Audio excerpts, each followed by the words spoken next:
Hello बच्चों, कैसे हैं आप। आज हम पढ़ेंगे चैप्टर 2 वर्ण और वर्णमाला। तो पहले देखेंगे हम वर्ण किसे कहते हैं। वर्ण यानी लेटर।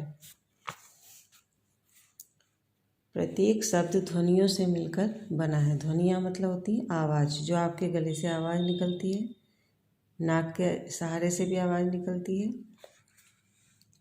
जैसे घर, तो घ में ध्वनियाँ होंगी आपकी घ और रे, तो मिलकर बन जाएगा घर।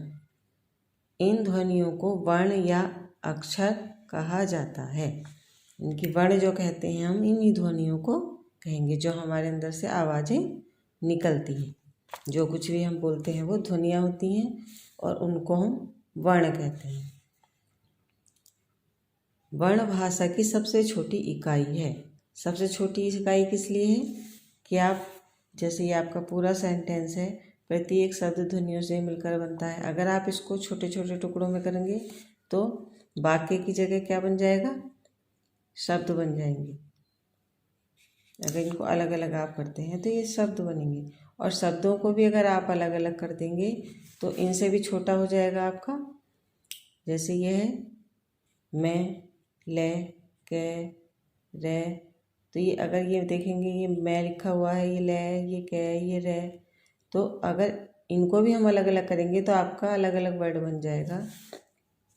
अगर आप मात्रा को छोड़ दें तो जैसे मैं, फिर ले है, के है और आपका रे है, तो ये टुकड़े इनके हमने पहले वाक्य के टुकड़े किए, यानी कि शब्द बनाए, और शब्द के टुकड़े किए तो हमारा ये वर्ण निकल कर हमारे पास आए हैं। वर्ण में मात्रा भी है आपकी। जैसे ये छोटी की है तो इसमें छोटी ही लिख सकते हैं।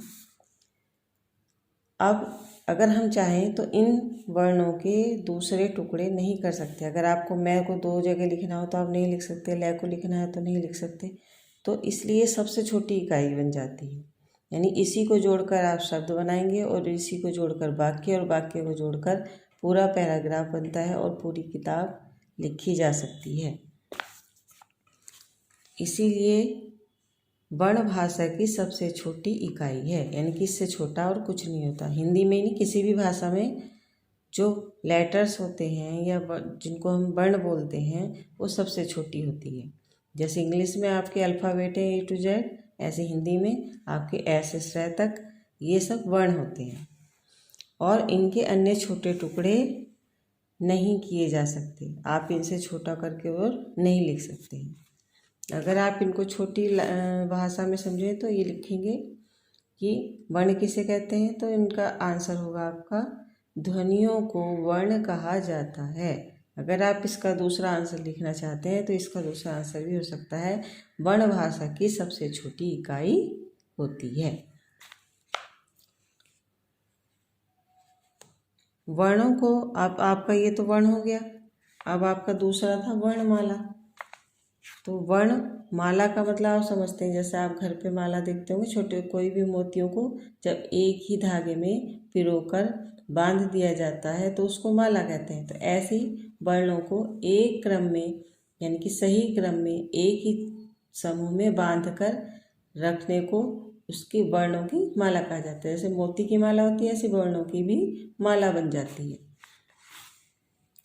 वर्णों को उचित रूप से समझने के लिए उन्हें एक समूह में संगठित किया जाता है, यानी कि इकट्ठा किया जाता है। वर्णों के इसी संगठित समूह को वर्णमाला कहते हैं या कहा जाता है।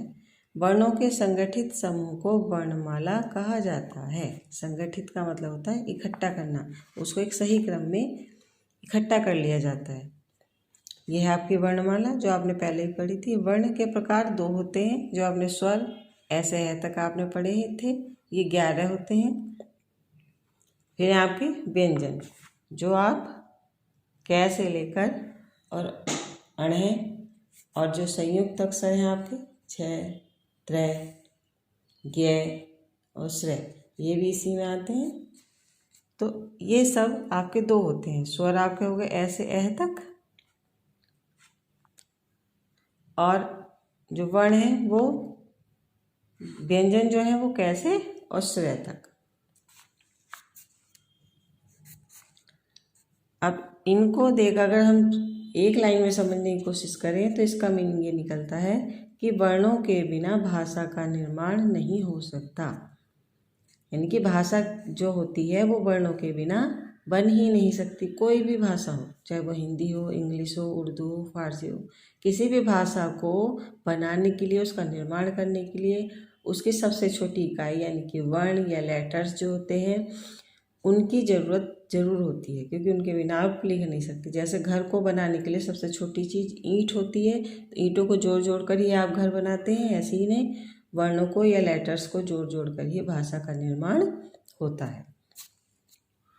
अब इसमें आपके व्यंजन में ये से औ तक दिया है, ओ के बाद अंक आहा भी होते हैं, और ऐसे ही व्यंजन में अणह के बाद आपके 4 अक्षर 4 वर्ण और होते हैं जिनको अलग नाम दिया गया है। सबसे पहला आपका संयुक्त व्यंजन। संयुक्त का मतलब होता है इकट्ठा या जोड़ना, जोड़ कर रखना। तो 2 वर्णों को जोड़कर एक नया वर्ण बनाया जाता है। जैसे क, इसमें ए को नहीं बोलेंगे क्योंकि इसमें नीचे हलंत लगा है, और स, तो क और श को मिलाकर बनता है छ, जिसको आप लिखते हैं जैसे कक्षा लिखते हैं। क्षत्रिय भी इसी से लिखा जाता है। फिर आता है आपका त्रय। तो त्रय जो है वो तो और र का जोड़कर बनाया जाता है, इसलिए इनको संयुक्त अक्षर बोला जाता है, जुड़ा हुआ। यह आपका ज्ञ से ज्ञानी आप पढ़ते हैं, जो ज और अणय से मिलकर बनता है।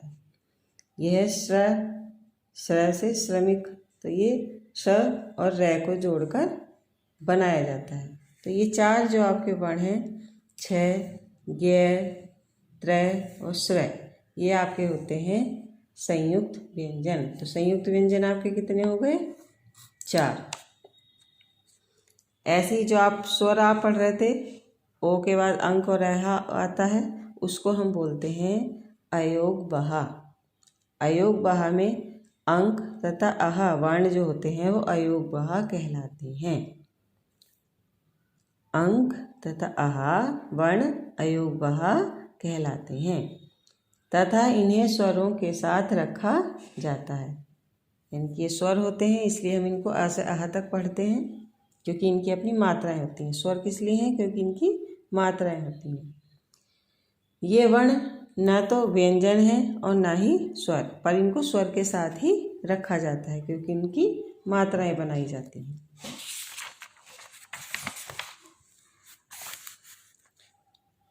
अब है मात्रा।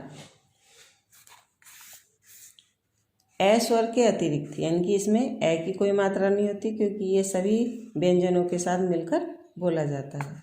तो ए के अतिरिक्त यानी कि ए के बिना सभी स्वरों की मात्रा होती है जो व्यंजनों के साथ लगाई जाती है। यानी कै से लेकर आपका श्रय तक जितने भी व्यंजन हैं उन सब के साथ आप स्वर की मात्राएं लगा सकते हैं।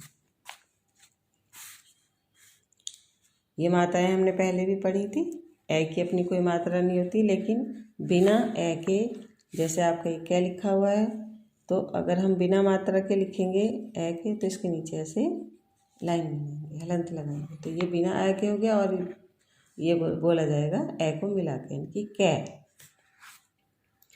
आ की मात्रा है, ये छोटी की, बड़ी की, छोटा ऊ, बड़ा ऊ, रीरी, ऐसे एड़ी, ऐनक, ओखली, औरत।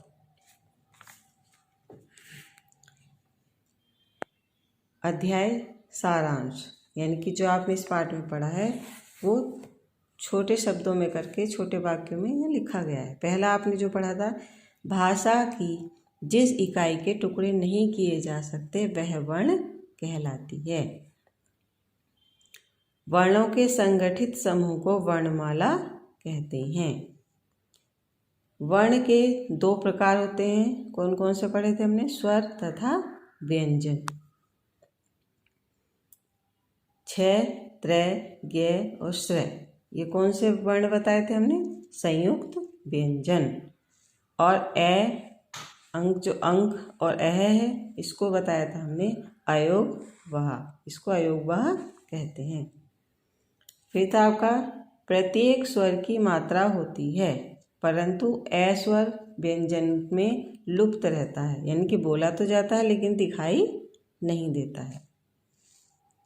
ए स्वर के बिना व्यंजन हलंत, मैंने बताया था जैसे आप अगर बिना ए के लिखेंगे तो उसके नीचे एक छोटा सा हलंत लगाएंगे तो इसमें हम ए शब्द को नहीं बोलेंगे,